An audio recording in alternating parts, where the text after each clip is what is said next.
Саламатсыздарбы, урматтуу кесиптештер? Гапыр Мадаминов агайыбыздын Устаттык өнөрү китебинен өтүлүүчү темабыз жаңы социалдык экономикалык шартта тарбиялоонун мазмунун өзгөртүүдөгү багыттар. Биринчи бөлүм. Бул өзү абдан чоң көлөмдүү тема. Биз бөлүп өтөбүз. Бүгүн сиздер биринчи бөлүм менен тааныша аласыздар. Тарбиячы адам тапсаң пейли экенин, уул кызың дени сак өсөт экен. Билим берип, адилет тарбияла, эки дүйнө бактылуу болот анда. Уулдарга үйрөткүн жакшы сапат, жакшы иштеп бакыт да, байлык табат. Жусуп Баласагын. Урматтуу угармандар, бүгүн сиздер жаңы социалдык экономикалык шартта тарбиялоонун мазмунун өзгөртүүдөгү багыттар деген темада маалымат аласыздар.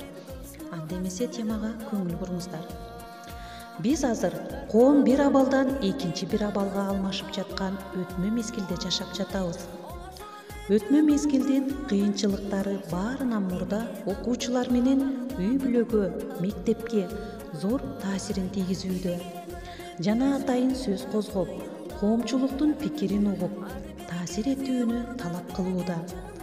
Коомдогу өзгөрүүлөргө байланыштуу азыркы мезгилде тарбияга таасир берүүчү өтө орчундуу глобалдык проблемалар пайда болууда.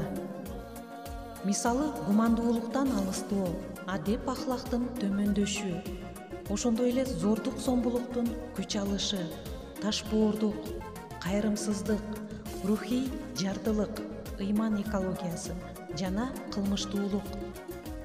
Демек, ушулардын баардыгы азыркы мезгилде окуучуларды тарбиялоо иштерине мурда болуп көрбөгөндөй өзгөчө көңүл бурууну талап кылат.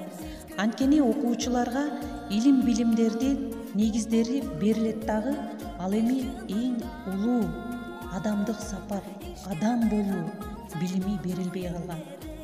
Адамды адам кылып турган нерсе бул дил, рух, адеп, ахлак болуп эсептелинет. Бүгүнкү күндөгү биринчи даражадагы милдет бул биздин дил соолукту жаратуу жана чыңдоо болуп эсептелинет. Анда эмесе, урматтуу угармандар, биз бүгүнкү сабагыбызды жыйынтыктайбыз. Дил тазаланбаса, коом тазаланбайт. Рух бекемделбесе, журт бекемделбейт. Ошону менен биринчи бөлүмүбүз аягына келип жетти. Кийинки экинчи бөлүмгө чейин сак саламатта калыңыздар.